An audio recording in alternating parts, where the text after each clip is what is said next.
यशोदा के आंगन में पान पकड़ कर चले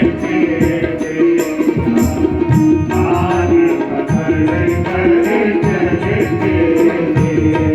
हरि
जैसे ही अर्जुन के रोए रोए में बाण मारे, भगवान दौड़ पड़े, रथ का पहिया उठाकर माथे पर पसीना की बूंदें झलझलाई, लाल लाल नेत्र रथ का पहिया लेकर भागे। और जैसे ही भगवान को आते देखा, पितामह ने धनुष बाण फेंक दिया और हाथ जोड़कर बोले, बाहरे असल बाप के, बाहरे सपूत तुम्हें लाजहू आवती, पिता को कलंकी कीनो, बाहरे सपूत तुम्हें लाजहू नावती।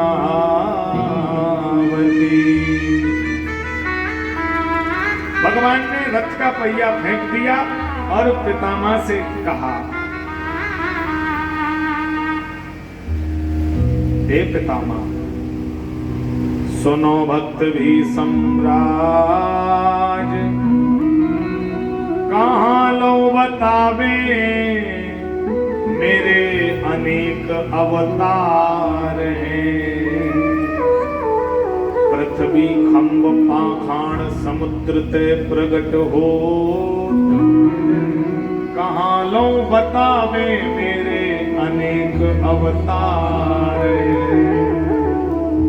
कोई कहत देवकी वसुदेव के कुमार हैं, कोई कहत नंद और यशोदा के दुलार हैं, कोई कहत कश्यप और अदिति के कुमार हैं, कोई कहत मनु और शत्रुपा के दुलार हैं, कोई कहत दशरथ कौशल्या के कुमार हैं।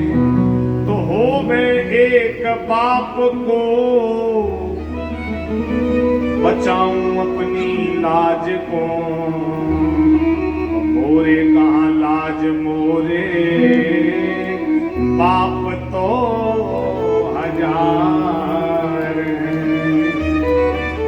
सब पितामह ने हाथ जोड़ लिए, बाले प्रभु, हजार बाप भी बनाने को तैयार, आपको कौन हरा पाएगा। अपना मान टले टल जाए, भक्त का मानना टलते देखा। राम जी अपने बंदों की खुद ब खुद करते हैं निगरानी। नया बिस्तर, नया दाना, नया मज्जा, नया पानी। सीता राम जी जब दिल में होते हैं तो मस्ती सिर पे चढ़ती है, और किसी की नाव पानी में, यहाँ रेती में चलती है। भक्त की नाव तो रेती में भी पार हो जाती है, रेती में भी भक्त की नाव पार लग जाती है। मेरे भाई, संत की प्यारी पंक्तियां हैं।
मन राम चरण सुख धाई। हरि हो हरि हो।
गुरुदेव भगवान कहते हैं,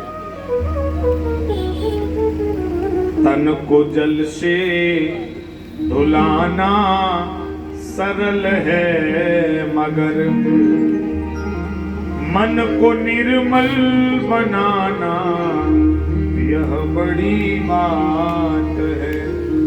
शरीर को धुल करके मंदिर में जाना, शरीर को धुलकर कथा में आना ये कठिन नहीं है, लेकिन मन को निर्मल बनाना यह बड़ी बात है। और भगवान भी कह रहे हैं कि निर्मल मन जन सो मोह पावा और मोहे कपट छल क्षेत्र न भावा। भोग हित भाग जाना सरल है मगर भोग तज भाग जाना यह बड़ी बात है। पैसे के लिए, संसार के लिए, परिवार के लिए, घर के लिए दुनिया भाग रही है। हमसे आपसे पहले बड़े बड़े राजा रजवाड़े हुए, धन दौलत घर संपत्ति करके खाली हाथ चले गए। हम आप नए नहीं हैं, हमारे आप जैसे जाने कितने करोड़ों लोग आए और जा रहे हैं, लेकिन संसार को त्याग करके परमात्मा की ओर भाग जाना ये हर किसी के बस की बात। भोग तज भाग जाना यह बड़ी बात है। एक सज्जन मिले, वो कह रहे थे महाराज जी मेरी 40 वर्ष की आयु है और मैंने विवाह नहीं किया। मैंने कहा विवाह नहीं किया? बोले हमारा त्याग है, त्याग हमने नहीं किया विवाह। पड़ोसियों से पूछा, ये कह रहे कि हमने विवाह नहीं किया, बड़ा त्याग है। मोहल्ले वाले बोले महाराज जी हम लोगों के सामने आज तक इसके शादी वाले आए ही नहीं। तो बताओ जब शादी वाले नहीं आए तो त्याग है कि मजबूरी है? त्याग वह वस्तु है जो सामने रखी हो और उसे ठुकरा दे। आज जो मिल ही नहीं रही है वस्तु वो तो मजबूरी है। एक व्यक्ति बोला हमने देसी घी खाना छोड़ दिया, देसी घी हम नहीं देसी घी छूते।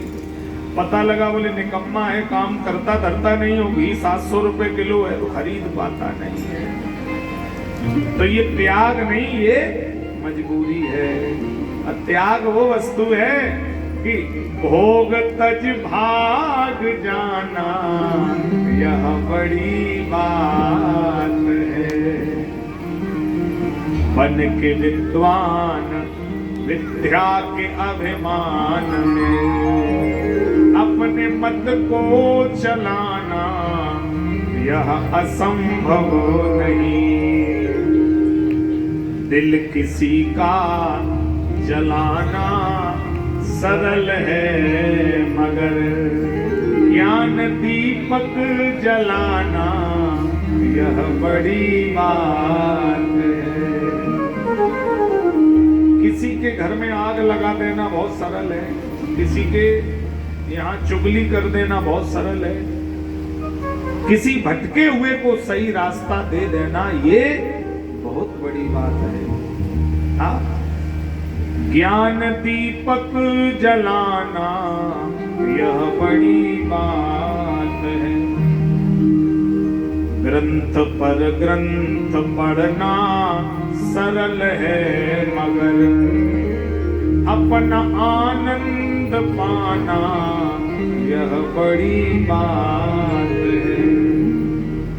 सुन गुरु के वचन मोह की नींद से, सुन गुरु के वचन मोह की नींद से, जाग कर जाग जाना यह बड़ी बात है।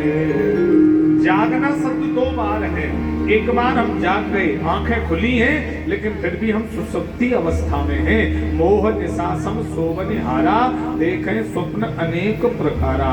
पत्नी मेरी, घर मेरा, दुकान मेरी, परिवार मेरा, कि ये वास्तव में है नहीं है, पर ये हमें अपना लग रहा है। आंखें खुली हैं, फिर भी हम मोह की निशा में सो रहे हैं। तो आंखें खुल जाएं और फिर भीतर की आंखें खुल जाएं किसी गुरु के वचन सुनकर, ये किसी किसी के ही साथ होता है।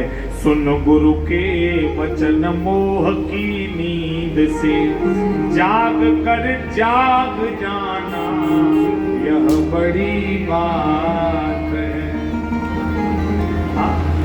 तो भगवान आज पितामह को देखकर अपनी हंसी नहीं रोक पाए और जटायु को देखकर अपने आंसू नहीं रोक पाए। अब यहाँ एक भाव और अच्छा मिलता है कि गुरुदेव भगवान कह रहे हैं,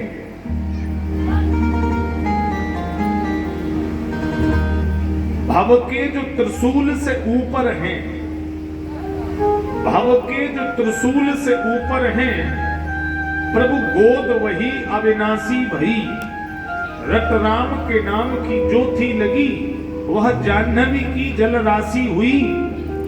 अहो धन्य है गीत को दंडक की, वह कंटक भूमि ही काशी भई।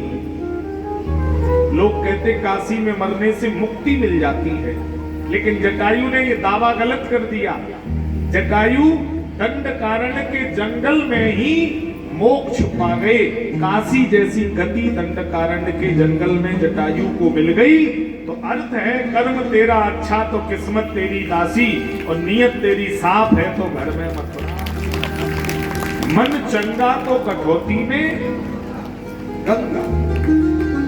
काशी जैसी गति जटायु को मिल रही है। जटायु पड़े हैं, रक्त रंजित हैं,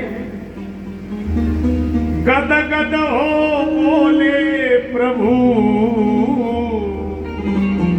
मैं ही हूँ वह राम। इंद्राज देखो तुम्हें, करता राम प्रणाम। भगवान की आंख से आंसू चल रहे हैं जटायु को देख करके। भगवान बोले, मैं अभागा राम हूं जटायु, एक बार मुझे देख तो लो।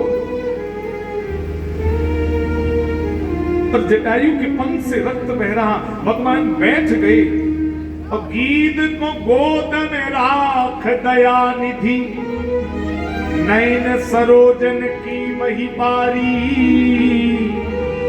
बार ही बार संवारत पंख, जटायु की दूर जटान सुझारी। अपने गोद में जटायु को भगवान ने ले लिया। कटे पंख अपने हाथ से जटायु के अपने गोद में भगवान लिए हैं। गति गीध की देख दयानिधि को,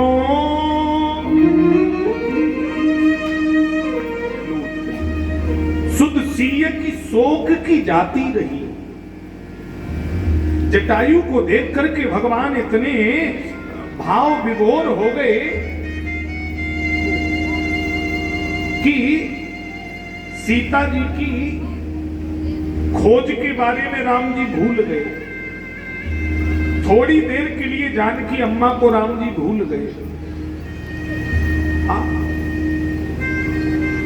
अपने गोद में जटायु पे रखे हैं और भगवान कह रहे हैं हमरे जान तात कछुक दिन जी जो, हमरे जान तात कछुक दिन जी जो। और यहाँ एक बड़ा सुंदर भाव है, भगवान जटायु को पिता बनाने पर तुले हैं और जटायु भगवान का पुत्र बनने पर तुला है। भगवान कह रहे तात, तात पिता को कहा जाता है। तात हमारे लिए कुछ दिन जिंदा रह लो, हम तुम्हारी सेवा करना चाहते हैं। भगवान ने लक्ष्मण से कहा लक्ष्मण भैया तुम कोई औषधि कोई दवा जानते हो? क्यों? बोले इनके बड़े घाव हैं, इनके रक्त बह रहा, इनके दर्द हो रहा होगा। लक्ष्मण तुम कोई औषधि ले आओ भैया, जल्दी चले जाओ। लक्ष्मण जी रोने लगे, राम जी के पैरों से सिर रख दिया, बोले भैया मैं कोई औषधि नहीं जानता, मैं तो बस एक औषधि जानता हूं, आप अपने हाथों को जटायु के सिर पर रख दो, क्योंकि आपके हाथ जिसके ऊपर रख जाते हैं उसकी सारी पीड़ा नष्ट हो जाती है।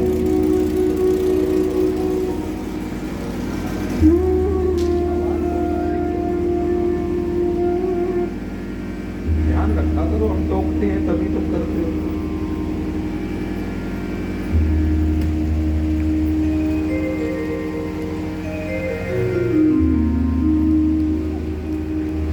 जटायु के सिर पर भगवान ने अपने हाथ कमल रखे, कर सरोज तेहि परसेउ विगत भई सब पीर, निरख राम छवि धाम मुख विगत भई सब पीर। राम जी ने जैसे ही हाथ रखा जटायु के ऊपर, सारी पीड़ा जटायु की दूर हो गई।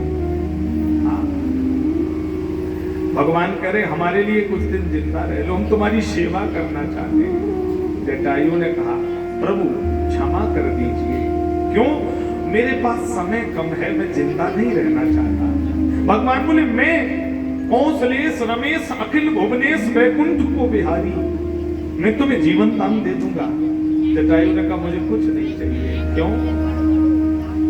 क्षमिए प्रभु आपके आयस को, सपनेहू नहीं ही मैं धरी हूं। अब स्वप्न में भी मैं जिंदा नहीं रह सकता, रहने की सोच नहीं सकता। क्यों? बोले रिपु से न सिया को छुड़ाए सको, ऐसो तन राख कहा करे हो।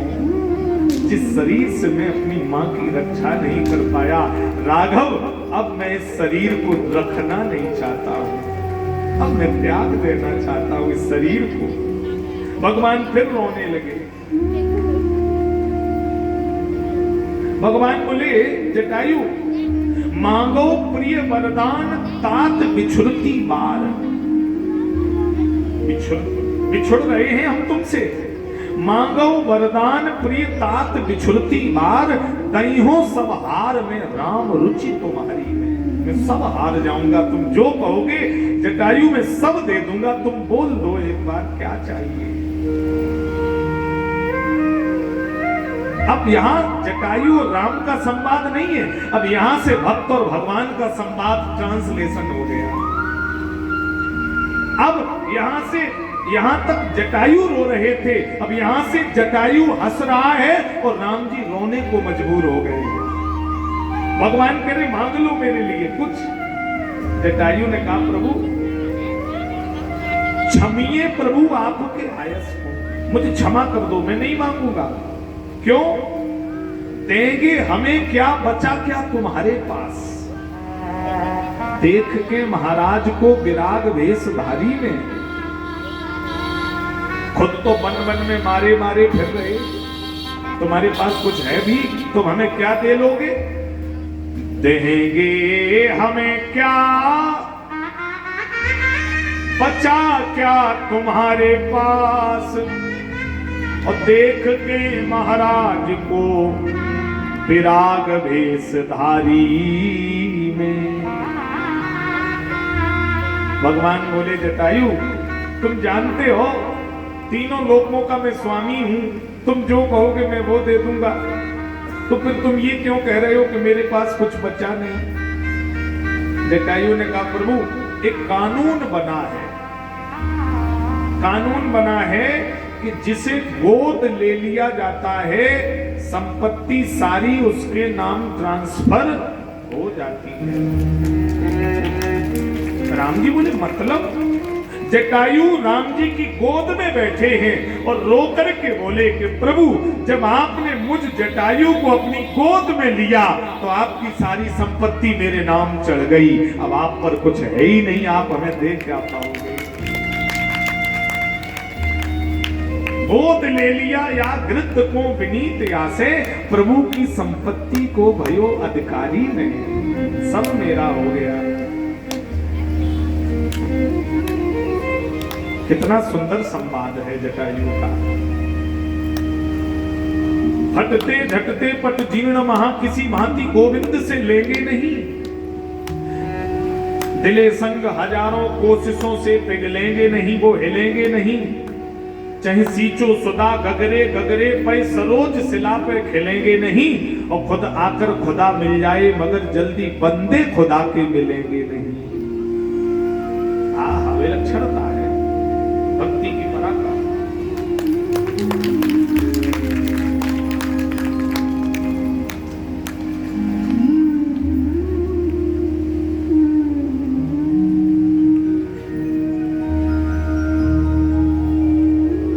आज जटायु ने भगवान से आग्रह किया है,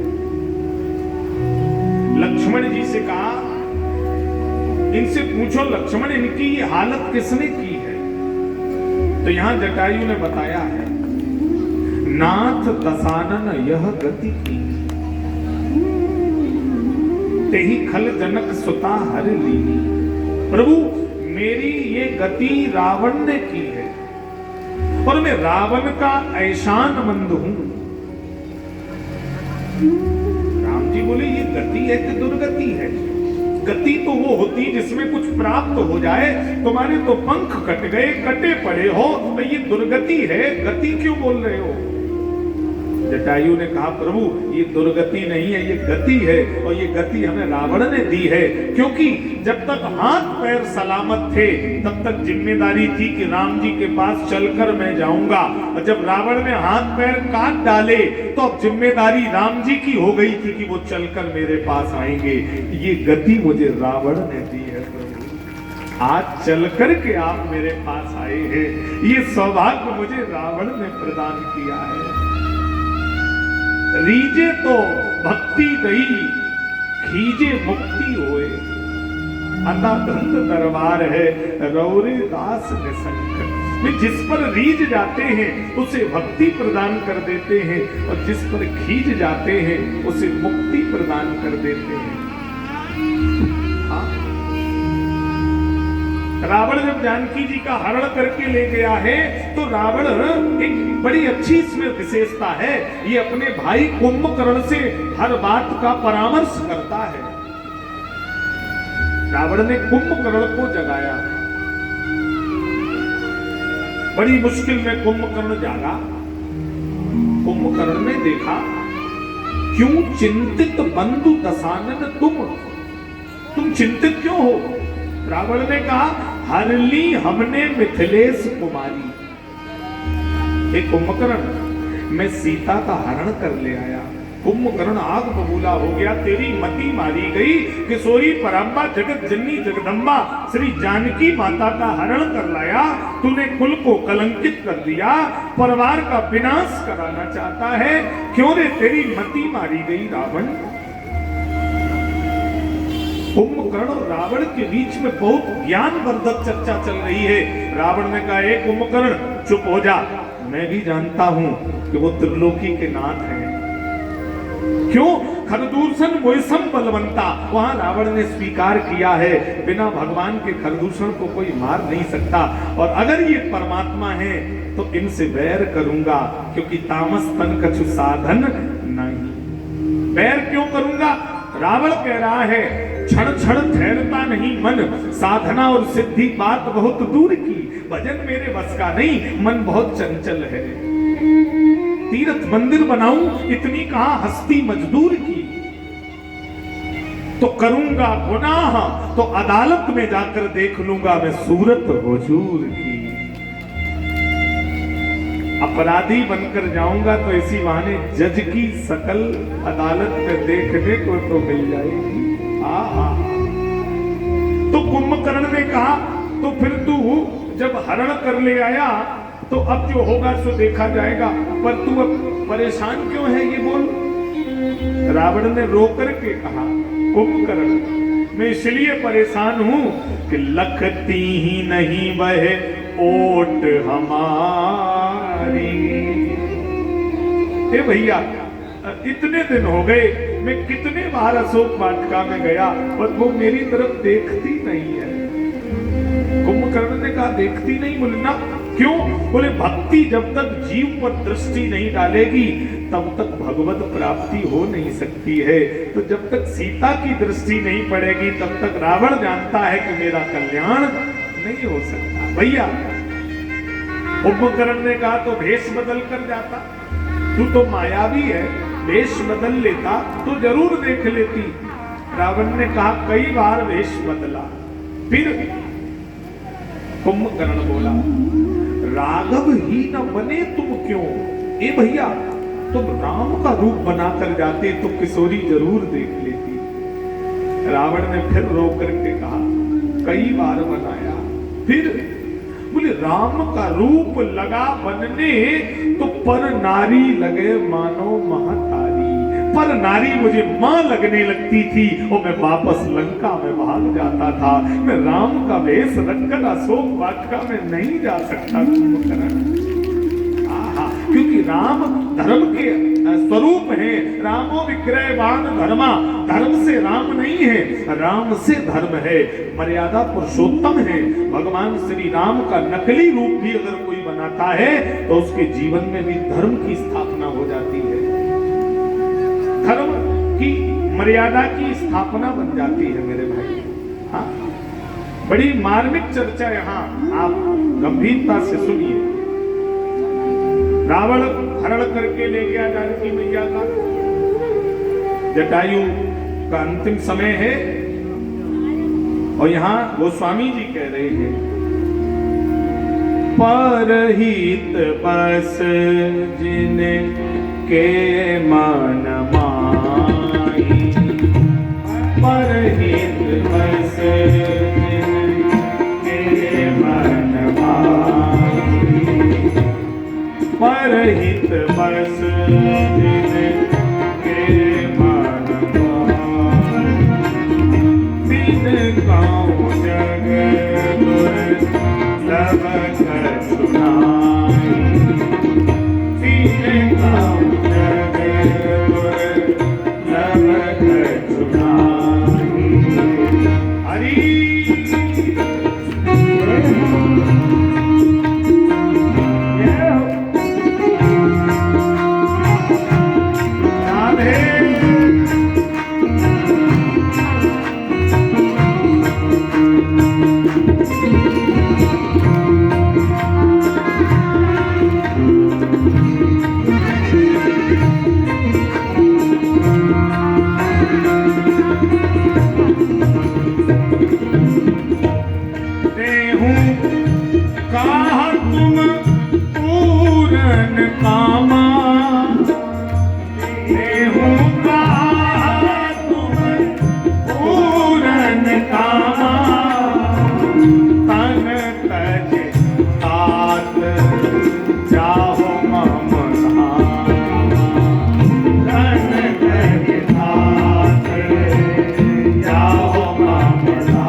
परिपूर्ण हो जाओ, मेरे धाम को चले जाओ भैया।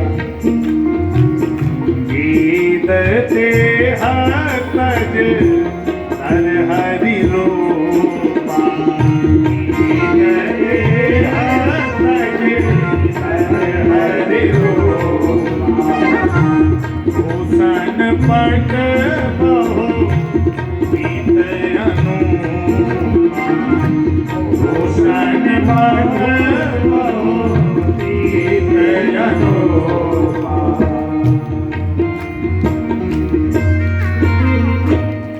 ने देह को त्याग दिया। हरि रूपा भूषण पट बहुपीत अनूपा। और देखिए भगवान श्री राम ने जीवन में 2 भक्तों का ऋण स्वीकार किया है। पूरे रामचरितमानस में 2 भक्त ऐसे हैं जिनसे ऋणी भगवान हो गए। कौन कौन? नंबर 1 है हनुमान जी और नंबर 2 है गिद्धराज जटायु। भरत जी से कह रहे हैं कि भरत भाई कपि से उऋण हम नाई। हे भरत भैया, हम हनुमान से उऋण नहीं है। और यहाँ भगवान लक्ष्मण से कह रहे हैं कि लक्ष्मण खगनायक पूज्य पिता सम थे, जाओ जाओ ए भक्तराज, जाओ ऐ मेरे धाम को तुम, जाते जाते सुनो गिद्धराज, कर चले ऋणीस राम को तुम। भगवान ने लक्ष्मण जी को बुलाया और लक्ष्मण जी से कहा कि लक्ष्मण खगनायक पूज्य पिता सम थे, इनको तारे हम खुद तर लें, क्योंकि पुत्र जब तक पिता का अंतिम संस्कार न कर ले, न हाथ से देख ले, तब तक पितृ ऋण से पुत्र उऋण नहीं होता। तो खगनायक पूज्य पिता सम थे, इनको तारे हम खुद तर लें, और पितु की न क्रिया समली हमसे, तो खगनायक ही की क्रिया कर लें। ये लक्ष्मण पिताजी की क्रिया तो कर नहीं पाए, और अगर जटायु की क्रिया कर लेंगे तो पितृ ऋण से शायद हम ऋण हो जाए। और ध्यान देना, जब देवासुर संग्राम चल रहा था, एक बार भूपत मन माही भई ग्लान मोरे सुत नाही, दशरथ जी का रथ नीचे गिरने लगा, धुरी टूट गई, तो आमस भोगी पक्षी जटायु ने पंखों पर नीचे रथ को निकाला। दशरथ जी दौड़े, जटायु भैया मेरे गले लग जाओ, तुमने मेरे प्राण बचाए हैं, मांग लो तुम्हें क्या चाहिए। रघुकुल रीत सदा चली आई, प्राण जाए बरु वचन न जाई। जटायु ने कहा महाराज आपने मुझे भैया बना लिया, मुझे क्या चाहिए? नहीं, बदलो लेत नाही रघुवंशी, तुम्हें मांगना तो पड़ेगा जटायु।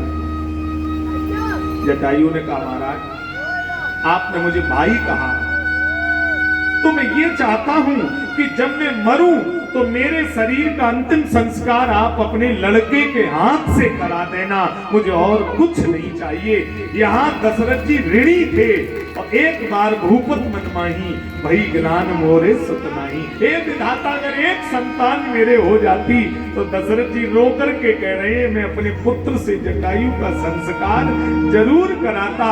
आज राम जी लक्ष्मण से कह रहे हैं कि लक्ष्मण आज पिताजी का ऋण चुकाना है, क्योंकि पितृ ऋण से उऋण होना है, पिताजी को ऋण से मुक्त करना है, जटायु का अंतिम संस्कार करना है भैया।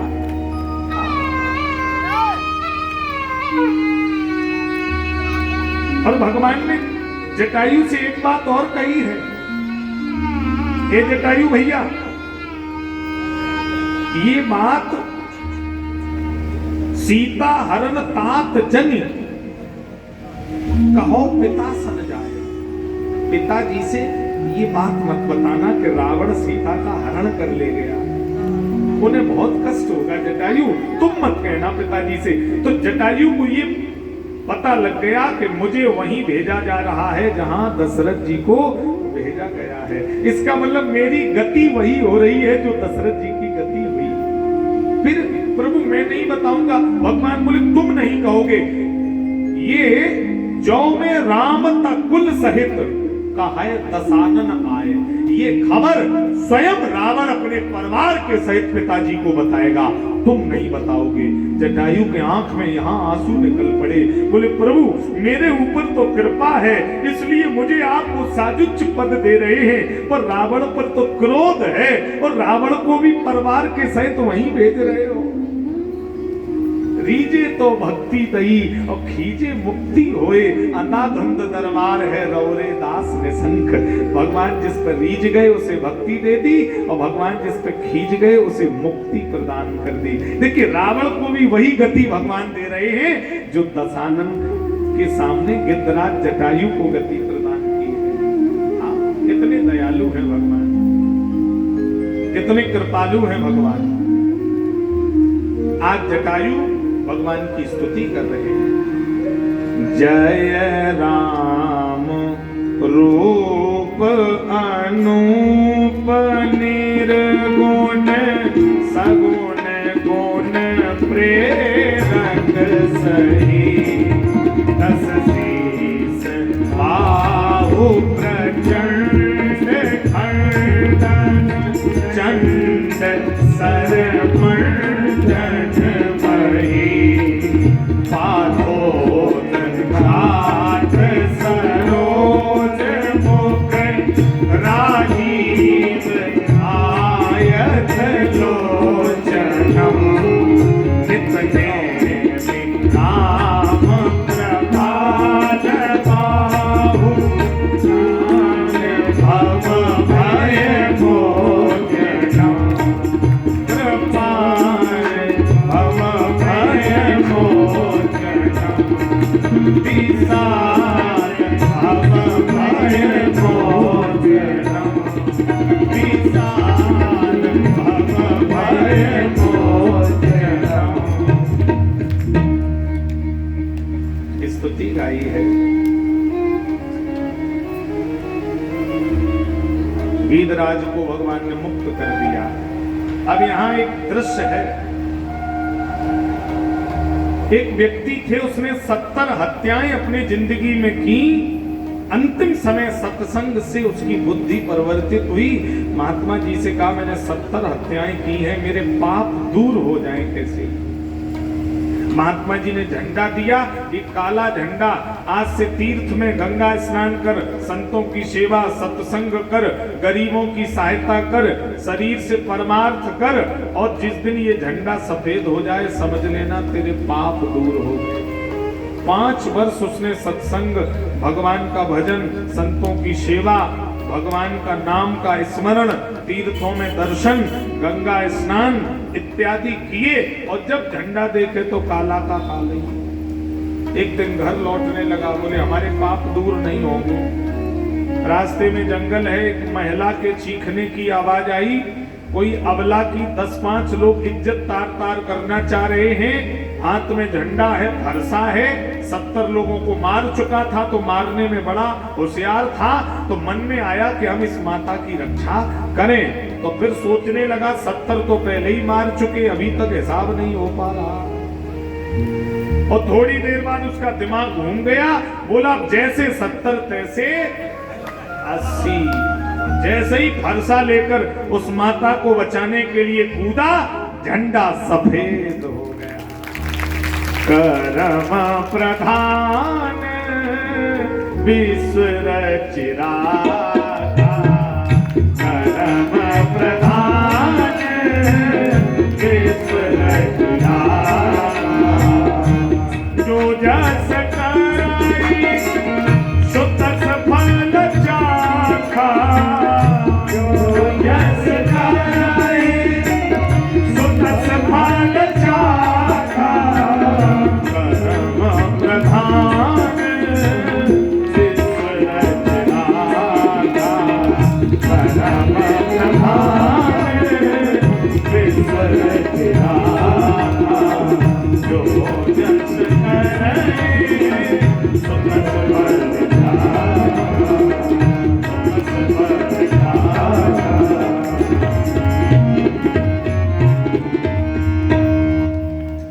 गीध अधम खग आमस भोगी, गति दीनी जो जाचत जोगी। बड़े बड़े योगियों को जो गति नहीं मिलती है, वो गति भगवान ने गीधराज जटायु को दे दी। भोले बाबा कह रहे हैं, देवी सुना हो उमाते लोग अभागी, सुना हो उमाते लोग अभागी, हरि तज होए विषय अनुरागी, हरि तज होए विषय अनुरागी, आवत पंथ कवन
सबरी के आश्रम पगुधारा, सबरी के आश्रम पगुधारा, सबरी के आश्रम पगुधारा,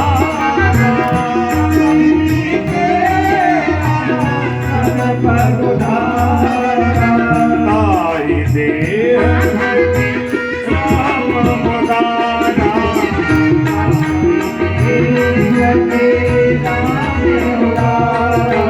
रघुपति चरण कमल सिर नाई, गयौ गगन आपन गति पाई, गयौ गगन आपन गति पाई, गयौ गगन आपन गति पाई, गयौ गगन आपन गति पाई, गयौ गगन आपन गति पाई। रघुपति चरण कमल सिर नाई, गयौ गगन आपन गति पाई। गगन के मार्ग से भगवान के धाम जटायु चले गए। इसके बाद भगवान सबरी मां के आश्रम में प्रविष्ट हुए हैं। ताहि देह गति राम उदारा, सबरी के आश्रम पगुधारा। अब जरा ध्यान से सुनना। सबरी पूर्व जन्म में एक राजा की पटरानी है। राजा दल बल के साथ तीर्थराज प्रयाग में माघ मेला में स्नान करने जा रहा है। माघी पूर्णिमा को त्रिवेणी संगम पर स्नान करने दल बल के साथ राजा जा रहा है। गर्मी का समय, चलते चलते रथ घोड़े पालकी सब थक गए तो बगीचे में पड़ाव डाल दिया गया। रानी पालकी से झांक करके देखी तो उसी बगीचे में कुछ साधु संत भगवान का सत्संग कर रहे हैं। रानी बड़ी धार्मिक है। रानी को लगा कि मैं भी इन महात्माओं के बीच में जाकर के थोड़ी देर सत्संग सुनूं। राजा से निवेदन किया। राजा ने कहा तुम पटरानी हो, रानी इस तरह सत्संग करने तुम नहीं जा सकती हो, राजघराने की मर्यादा के विरोध में हो जाएगा। इतना सुनकर वो रानी बड़ी दुखी हुई। गुरुदेव कहते हैं जो आनंद संत फकीर करे, जो आनंद संत फकीर करे, जो आनंद अमीरी में, सो आनंद अमीरी में, जो आनंद संत फकीर करे, जो आनंद संत फकीर करे, सो आनंद नाई जागीरी में, सो आनंद नाई जागीरी में, जो आनंद संत फकीर करे, जो आनंद संत फकीर करे। हरि जय हो।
चाहे छां रहे, चाहे धूप पड़े चाहे छां रहे, मन मस्त रहे अलमस्त रहे, मन मस्त रहे अलमस्त रहे। जो आनंद संत फकीर करे, जो आनंद संत फकीर करे, सो आनंद नाही अमीरी में, सो आनंद नाही अमीरी में। हरि जय हो जय हो।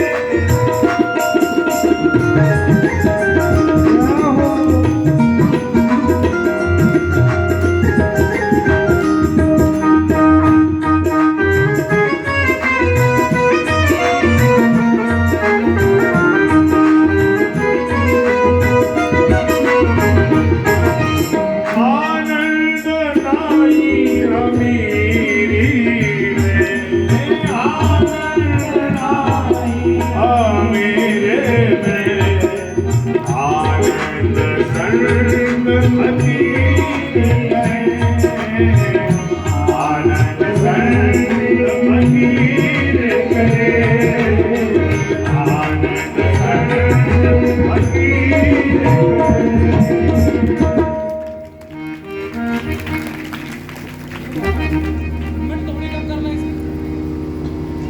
सबरी पूर्व जन्म में पटरानी है, बड़ा कष्ट हुआ। अर्धरात्रि में त्रिवेणी संगम में कंठ तक जल में डूब के खड़ी हो गई। आत्महत्या से जघन्य अपराध नहीं होता, प्रभु मैं आत्महत्या करने आई हूं, लेकिन मैं जब मर जाऊं तो मुझे अपराधी से अपराधी, गरीब से गरीब घर में जन्म दे देना, पर मुझे रानी मत बनाना। जाके प्रिय न राम वैदेही, तजिए ताहि कोट वैरी सम, यद्यपि परम स्नेही, तजो पिता प्रहलाद विभीषण बंधु भरत महतारी। शरीर रानी ने त्याग दिया, जाल डलवाया राजा ने, शव मिला, प्राण पखेरु रानी के उड़ गए। आज खिले कल झुक चले, परसों मिल गए दूरी, देख दशाय है फूल की, फिर क्यों फूलत फूल।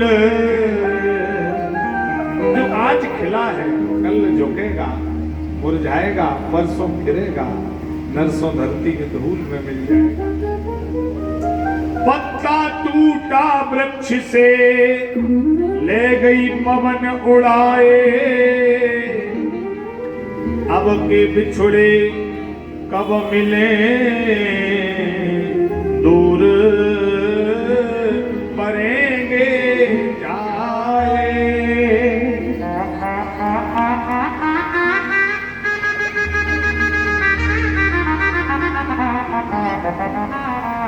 पत्ते ने कहा वृक्ष से मैं तुमसे निकला, हरी कोपल से हरा पत्ता हुआ, फिर पीला पड़ा, फिर मैं सूख गया, आज मैं टूट करके हवा में जा रहा, अब पता नहीं मुलाकात होगी कि नहीं। तो वृक्ष ने गंभीरता से उत्तर दिया, तरुवर बोला पात से, सुनहो पात मम बात,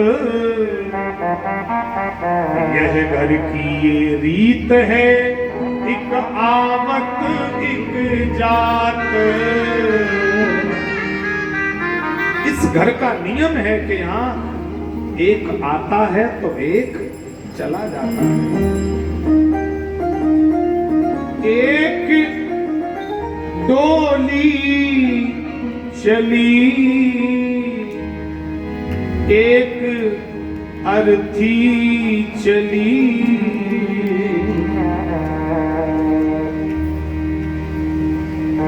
बात आपस में दोनों की होने लगी। तू जहां में चली, मैं जहां से चली, बात आपस में दोनों की होने लगी। चार तुझ में लगे, चार मुझ में लगे,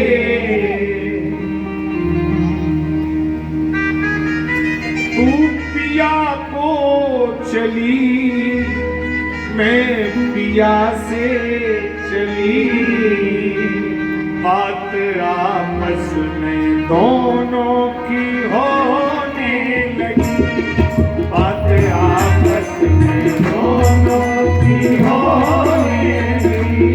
एक डोली चली, एक धरती चली, एक डोली चली, एक धरती चली, बात आपस में दोनों की होने लगी।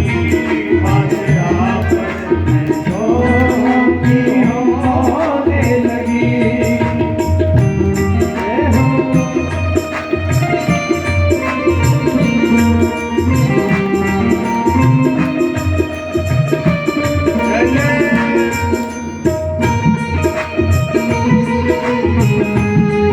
हरि बोल।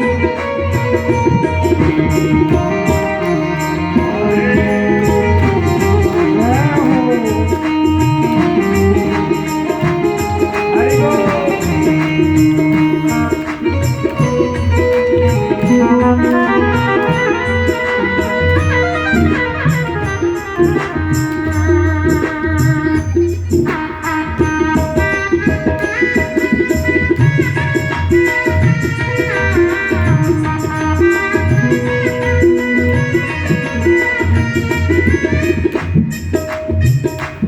बात आपस में दोनों की होने लगी। बात आपस में दोनों की होने लगी। बात आपस में दोनों की होने लगी।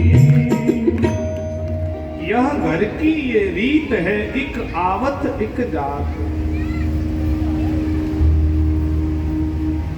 हाँ हाँ हाँ, एक आएगा एक जाएगा। शबरी पूर्व जन्म में रानी थी, फिर वही रानी अगले जन्म में जाकर के भील परिवार में सबरी के रूप में जन्मी है। पिछले जन्म के संस्कार इस जन्म में बहुत प्रभावी होते हैं।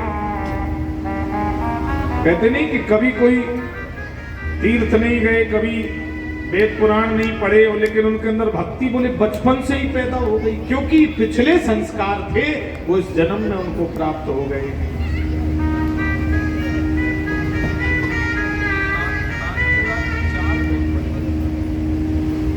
तो वो मिलता है, पिछले जन्म का संस्कार मिल जाता है। भील परमार में जन्मी है। बाल विवाह की प्रथा है। 5 वर्ष की आयु है सबरी की। विवाह की तिथि निश्चित हो गई, अभी सबरी बाल भी नहीं काट पाती है और बारात की तिथि निश्चित। भीलों में मांस खाने की परंपरा, तो कुछ पशु पिंजड़े में कैद किए, बोले जिस दिन बारात आएगी तो बलि चढ़ा करके भीलों के बारातियों को खिलाई जाएगी। शबरी मां खेलते खेलते